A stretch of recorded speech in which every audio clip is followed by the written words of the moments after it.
اللہ تبارک و تعالیٰ اپنے بندوں پر بڑا مہربان ہے، وہ اپنے بندوں کو معاف کرنے والا ہے، اپنے بندوں پر رحمت کرنے والا ہے۔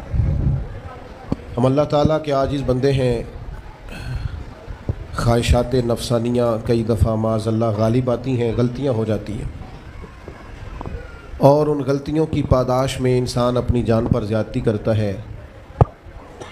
اللہ تعالیٰ معاف کرے تو اس کا سفر اللہ کے عذاب کی طرف ہوتا ہے۔ اب ہمیں یہ حکم ہے کہ ہم سب بار بار استغفار کریں اپنے رب کی بارگاہ میں، اس کے حضور توبہ کریں، اللہ سے معافی کے خواستگار ہوں۔ نبی پاک علیہ الصلوۃ والسلام نے تعلیم امت کے لیے فرمایا ہے کہ میں دن میں 100 بار اپنے رب سے استغفار کرتا ہوں۔ بار بار اس کی طرف رجوع کیا جائے، بار بار اپنے رب کے حضور معافی مانگی جائے، اور بار بار جائزہ لیا جائے اپنے اعمال کا۔ بار بار کوشش کی جائے کہ ہم اپنے آپ کو سنواریں، ہم اپنے آپ کو بدلیں، اپنے اندر تبدیلی لائیں، ہم ایسے اعمال کریں جس کی برکت سے اللہ تعالی ہمیں معاف فرمائے۔ اللہ جزائے بڑی مہربانی، جزاک بڑی مہربانی۔ کوشش کریں کہ ہم بار بار اپنا حساب کریں، محاسبہ کریں۔ ہمارے ہاں یہ ہوتا ہے کہ لوگ اپنی جسمانی صحت کا تو بڑا خیال رکھتے ہیں کہ میری طبیعت ٹھیک نہیں، ٹیسٹ کرا لوں، یہ چیز کھاؤں یہ نہ کھاؤں، میں غور کروں کہ کس چیز سے میری طبیعت خراب ہوتی ہے، کس سے بہتر ہوتی ہے، اس کا بڑا لحاظ اور خیال کیا جاتا ہے۔ لیکن روحانی زندگی کس سے برباد ہوتی ہے، کون سے گناہ ہیں جو باطن کو اجاڑ دیتے ہیں، دل کو تباہ کر دیتے ہیں، اخلاق کا جنازہ نکال دیتے ہیں، اس پر ہم غور نہیں کرتے۔ اپنی ساری زندگی اپنا ظاہر سنوارنے میں گزار دیتے ہیں، اور دل جس پر رب کریم کی نظر کرم رہتی ہے اس پر ہم توجہ نہیں کرتے۔ سب سے پہلے تو اپنا محاسبہ کریں زندگی میں۔ حضرت عمر رضی اللہ تعالیٰ عنہ ایک جملے میں بات بہت بڑی ارشاد فرما گئے۔ آپ فرماتے ہیں کہ اپنا حساب کرو اس سے پہلے کہ تمہارا حساب کیا جائے، پھر حساب کیا جائے گا تمہارا، پھر مشکل ہوگی، تو ابھی سے اپنا حساب کیا جائے۔ اب ان لوگوں کا معاملہ ہے جو دنیا سے رخصت ہو گئے۔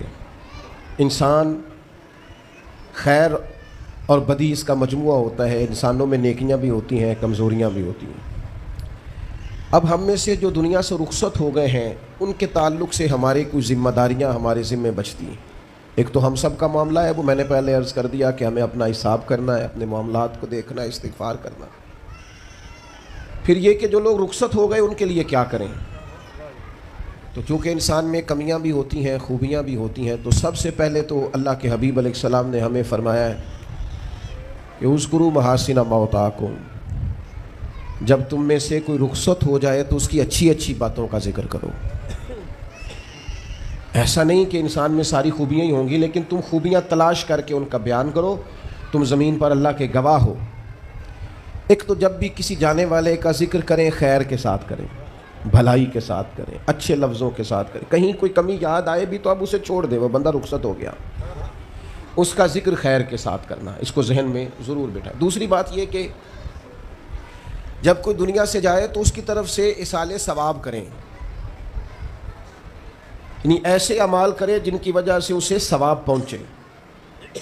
اب ہمارے ہاں جو رسم و رواج بعض بن گئے ہیں، بڑی بڑی دیگیں، بڑے لاؤ لشکر، نامی گرامی بندہ ہے تو نامی گرامی آؤ جاؤ تو کھانے تو بڑا جلسہ تو پتہ لگ جائے لوگوں کو، تو پہلے تو یہ یاد رکھو جس کام میں تھوڑی سی بھی ریاکاری ہو اس پر اللہ کی بارگاہ سے اجر کی امید کیسے رکھتے ہو؟ جب تک عمل خالص لوجہ اللہ نہیں ہوتا، جب اس پر ثواب مل نہیں رہا تو جائے گا کیسے؟ جتنا آپ عمل چھپا کے کریں گے، جتنا آپ عمل اللہ کی رضا کے لیے کریں گے، اتنا ثواب زیادہ ہوگا، جانے والے کو فائدہ زیادہ ہوگا۔ وہ میں ختموں پہ جاتا ہوں کئی دفعہ تو وہ کہتے ہیں اتنے لاکھ روپیہ مسجد کو دیا، اس کا بھی اعلان کر دیں، اتنے قرآن پاک پڑھے ہیں تو اس کا بھی اعلان کر دے۔ کس کو بتا رہے ہو اعلان کر کے؟ اللہ کو تو پتہ ہے تم نے کیا پڑھا ہے، یہ پرچیاں پڑھ پڑھ کے کس بات کی سنا رہے ہو؟ کیا مطلب ہے اس کا؟ حضرت عبداللہ ابن مسعود رضی اللہ تعالیٰ عنہ فرماتے ہیں بعض ریاکار مر کے بھی ریاکاری نہیں چھوڑتے۔ حضور مر کے ریاکاری نہیں چھوڑتے، مرنے کے بعد کیسے ہوگی؟ فرماتے ہیں ان کی خواہش ہوتی ہے جنازے بڑے ہونے چاہیے، لوگوں کو پتہ لگ جائے فلانا گیا ہے، مرنے کے بعد بھی تو دکھاوا کر رہا ہے۔ حضرت ابو ذر غفاری رضی اللہ تعالیٰ عنہ کا جنازہ چند لوگوں نے پڑھا ہے، 4-5 لوگوں نے، اور حضور کے محبوب ترین صحابی ہیں۔ بڑا جنازہ بھی بڑی بات ہے، اللہ تعالیٰ توفیق دے تو اچھے لوگوں کے بڑے جنازے، لیکن کسی کا جنازہ چھوٹا بھی ہو جائے تو مطلب یہ نہیں کہ بندہ ٹھیک نہیں تھا۔ بات کی سمجھ آ رہی ہے؟ تو میرے عزیز، اصال ثواب کریں تو اللہ کی رضا کے محض پتہ ہوتا ہے محلے میں غریب کون ہے، اپنے والد اور والدہ کے نام پر غریب کو دے دیں، کسی مقروض کی مدد کریں، اس بیچارے کی جان چھوٹ جائے۔ آپ کوئی گلی ٹھیک کرا دیں جہاں سے لوگوں کا گزرنا آسان ہو، آپ کچھ ایسا نظام کر دیں جس سے لوگوں کے لیے آسانیاں پیدا ہو جائیں، لیکن آپ محض وہی کام کریں گے جس سے دکھاوا ہوگا تو کیا امید کرتے ہیں اس پر اجر کی؟ تو اصال ثواب دیکھیں قوم کو ضرورت کیا ہے، وہ والا اصال ثواب کریں۔ حضرت سعد رضی اللہ تعالیٰ عنہ نے جب آن کر کے عرض کیا تھا کہ یا رسول اللہ صلی اللہ تعالیٰ علیہ وسلم، میری والدہ کا انتقال ہو گیا ہے تو میں ان کے لیے کیا کروں؟ تو محبوب نے فرمایا کہ فلاں جگہ پانی کی قلت ہے تو وہاں کنواں کھدوا دے۔ معنی کیا ہے کہ اس پانی پینے سے اللہ تبارک و تعالیٰ تیری ماں کو اس کا اجر عطا فرمائے گا۔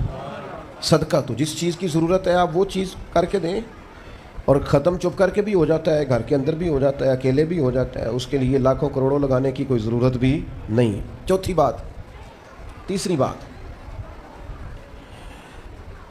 کوشش فرمائیں کہ جو نیکیاں جانے والا کرتا تھا وہ نیکیاں جاری رہیں، اس کے بچے، اس کی اولاد، اس کے سارے رشتہ دار ان نیکیوں، اگر وہ کوئی بھلائی کرتا تھا تو وہ بھلائی ہوتی رہے، وہ جاری رہے، وہ سلسلہ آگے بڑھایا جائے۔